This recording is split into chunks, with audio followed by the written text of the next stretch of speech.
परेशान तो रहूंगा ना पार्वती। आखिर एक बेटी का बाप जो ठहरा, पार्वती अब उसके हाथ पीले करने का समय आ गया है। पर हमारी आनंदी तो अभी सिर्फ 9 साल की है। अभी तो उसके पढ़ने लिखने और खेलने कूदने के दिन हैं। देख पार्वती, लड़कियां पराया धन होती है और जितना जल्दी इन्हें घर से विदा कर दे उतना अच्छा है। कल से आनंद की पढ़ाई लिखाई बंद। पर बापू, इसमें मेरी क्या गलती है? आप मुझे पढ़ाई करने क्यों नहीं देते? तेरी गलती है कि तू एक लड़की है। लड़का होती तो क्या बापू? लड़का होती तो क्या? ऐ लड़की, ज्यादा जबान न चला, नहीं तो जबान हलक से खींचकर बाहर निकाल दूंगा। बापू, मैं पढ़ लिख कर कुछ बनना चाहती हूँ। मेरी पढ़ाई ना रोको बापू। आनंदी, तुझे पढ़ना है तो पढ़, लेकिन सारी उम्र बाप की छाती पर यूं बोझ बनकर ना बैठ। पर बापू, अभी तो मेरी उम्र पढ़ाई लिखाई की है। मुझे पढ़ लिख कर डॉक्टर बनना है। पढ़ाई पढ़ाई पढ़ाई, आज तो तेरी इन किताबों का काम तमाम करके ही छोड़ूंगा। ये ले। नहीं बापू, मत पढ़ो बापू। नहीं बापू, नहीं। बापू, ये तुमने क्या किया? तुमने मेरी इन किताबों को ही नहीं पढ़ा बापू। मेरी किस्मत फाड़ दी, मेरी किस्मत। ये कापी किताबें ना सिर्फ छोरों के हाथ में अच्छी लगती है, लड़कियों के हाथ में तो सिर्फ मेहंदी अच्छी लगती है, मेहंदी। पर बापू, मैं लड़की हूँ तो क्या हुआ? लड़का और लड़की तो हमारे दोनों आंखों के समान होते हैं। चुप कर आनंदी, और यह एहसान मान कि अब तक जिंदा है तू। कहीं बचपन में गला दबाकर मार दिया होता तो यह तेरी बकबक नहीं सुननी पड़ती आज। पर बापू, मुझे चूल्हा जलाना अच्छा ना लगे है। देख छोरी, जितना जल्दी हो तू चूल्हा जलाना सीख ले, उतना ही अच्छा है तेरे लिए। और हाँ, तेरा ब्याह तो होगा, वो भी कल के कल।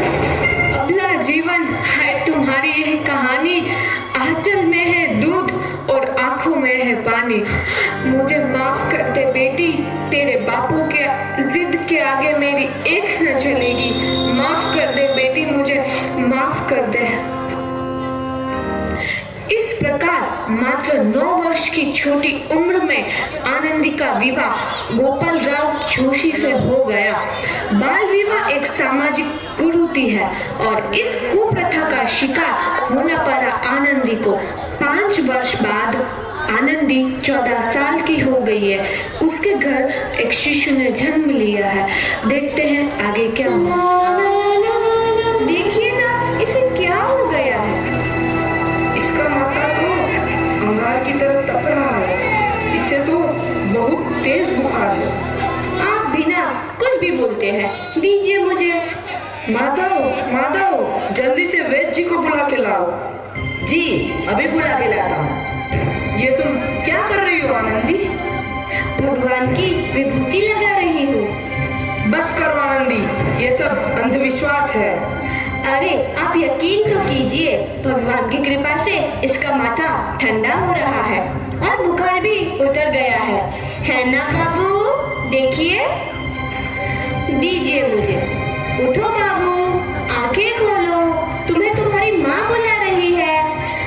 आंखें खोलो, देखिए ना इसे क्या हो गया है। आंखें भी नहीं खोल रहा। आंखें खोलो बेटा। आप चुप क्यों है? आंखें खोलो बेटा, आंखें खोलो। आनंदी, हमारा बेटा कभी आंखें नहीं खोलेगा। नहीं, ऐसा नहीं हो सकता। मेरे बेटे को मुझसे कोई नहीं छीन सकता, कोई नहीं छीन सकता। पागल मत बनो आनंदी। माधव,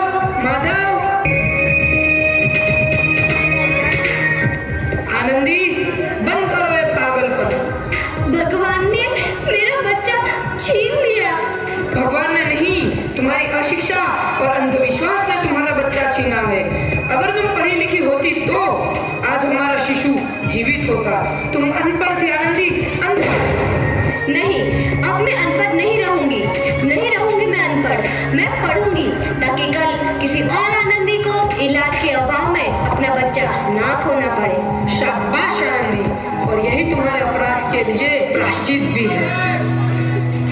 जब से देखा तू है नदी। आनंदी, तुम्हारी 12वीं का परिणाम आ गया है। तुमने पूरे कॉलेज में प्रथम स्थान अर्जित किया है। दिल खुशी चाहा आनंदी, तुम्हारी मेहनत रंग लाई है। तुम्हें शिक्षा वृत्ति मिली है। ये लो तुम्हारे अमेरिका जाने की टिकट। मुझे शिक्षा वृत्ति मिल गई, मैं अमेरिका जा रही हूँ। पर ये सब मैं अकेले कैसे कर पाऊंगी? आनंदी, अपने आप को इतना कमजोर क्यों समझ रही हो? फिर इतना पढ़ने लिखने का क्या फायदा? तुम अभी गवार की गवार नहीं हूँ मैं अब गवार।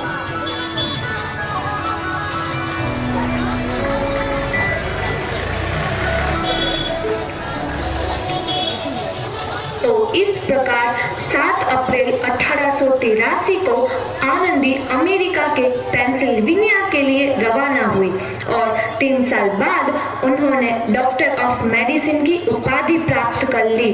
इधर आनंदी के पिता की तबीयत बहुत खराब है। आगे क्या होता है देखते हैं। लगता है अब मेरे जाने का समय आ चुका है। अब मैं नहीं बचूंगा। ऐसा मत बोलो। शहर के सिटी हॉस्पिटल में अमेरिका से डिग्री लेकर कोई बड़ा डॉक्टर आया है। एक बार वहां चलकर दिखा लेते हैं। हाँ, सही बोला भैया। कम से कम दिल को तसल्ली तो मिल जाएगी। हाँ हाँ, चलो चलो जल्दी हॉस्पिटल चलते हैं।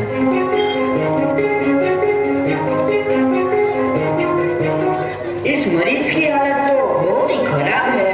कोई चमत्कार ही इसे बचा सकता है। ऐसा मत बोलो भाई। डॉक्टर साहब कब तक आ जाएंगे?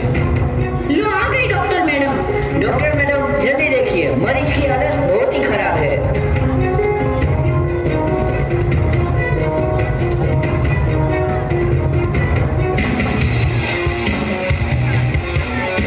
अब आप बिल्कुल ठीक है। मौत के मुंह से आपको बचाया है डॉक्टर मैडम ने। डॉक्टर साहब ने मुझे बचा लिया। मुझे मिलना है डॉक्टर साहब से। डॉक्टर साहब नहीं, डॉक्टर मैडम बोलो। डॉक्टर मैडम, उन्होंने ही तुम्हें जीवन दान दिया है। लो आ गई डॉक्टर मैडम, मिल लो उनसे। डॉक्टर मैडम, आपका बहुत बहुत धन्यवाद। आपने मेरी जान बचाई। इसके बदले में मैं गरीब भला आपको क्या दे सकता हूँ? वचन, वचन चाहिए मुझे कि कभी ये नहीं कहोगे कि लड़कियां कुछ नहीं कर सकती। वचन? ये कैसा वचन? अरे श्यामलाल, तुमने पहचाना नहीं? तुम्हारी बेटी आनंदी। आनंदी? मेरी बेटी आनंदी डॉक्टर? हाँ बापू, वही आनंदी जिसके लिए बचपन में तूने चूल्हा और दूल्हा के अलावा कुछ नहीं सोचा था। आनंदी, आनंदी मेरी बेटी, मुझे माफ कर दे। मैं तेरा गुनहगार हूँ बेटी। नहीं नहीं बापू, वही आनंदी जिसके हाथ पीले करके तुम उसकी सारी जिंदगी काला कर देना चाहते थे। माफ कर दे मुझे मेरी बच्ची, माफ कर दे। मैं तेरा अपराधी हूँ मेरी बच्ची, माफ कर दे। नहीं बापू, मैंने तो तेरा एहसान चुकाया है। याद है ना अपना एहसान जो बचपन में तुमने मुझ पर किया था? ताने सुना सुना कर जीते जी मार डाला था मुझको। अब बोल, और किस किस को मारेगा? आनंदी बेटी, मुझे माफ कर दे मेरी बच्ची। मैं तेरा गुनहगार हूँ। बापू, आपने ही तो बोला था किताबें सिर्फ बेटों के हाथ में अच्छी लगती है, बेटियों के हाथ में तो सिर्फ मेहंदी। बेटों और बेटियों में फर्क करना तो आंखों में फर्क करने समान है। एक का पढ़ना और दूसरे का ना पढ़ना सामाजिक अंधकार है बापू, सामाजिक अंधकार। उपकार मांगता हूँ मैं तुझ जैसी बेटी का, जिसने सारी उम्र मुझसे कुछ ना मांगा। मांगा तो सिर्फ बराबरी का दर्जा। वरना सच तो यह है कि मैं तेरी माफी के लायक भी ना हूँ। मुझ जैसा बाप तेरी बराबरी कर सके, उसके मैं लायक भी ना हूँ मेरी बेटी, मैं लायक भी ना हूँ। अपने बापू को क्या माफ नहीं करोगी आनंदी? माफ कर दो आनंदी, माफ कर दो। सुबह का भूला यदि शाम को घर लौट आए तो उसे भूला नहीं कहते। बापू। तो इस प्रकार आनंदीबाई जोशी ने अपने अपनी मेहनत और अटूट इरादे से न केवल भारत की पहली महिला डॉक्टर बनी, बल्कि आगे चल के उन लड़कियों के लिए सुनहरा रास्ता दिखा गई जो जीवन में कुछ करना चाहती थी।